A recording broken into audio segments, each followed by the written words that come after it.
Labour পার্টির নেতা sir care Starmer মনে করেন ব্রিটেন এখনও ভেঙে পড়েনি, তবে দেশ এখন অর্থনীতি, চাকরি, আবাসন ও জীবনযাত্রার মানে চ্যালেঞ্জের মুখে। উচ্চ মুদ্রাস্ফীতি এখন ৩.৮%, যা ব্যাংকের লক্ষ্য 2% এর দ্বিগুণের কাছাকাছি। বেকারত্ব 4.7%, 4 বছরের মধ্যে যা সর্বোচ্চ।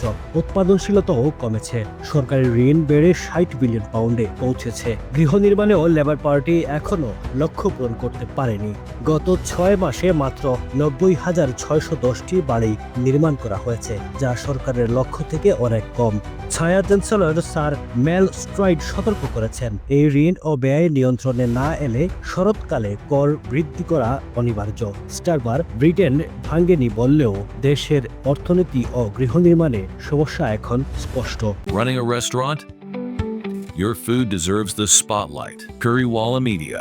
Let's make your food famous.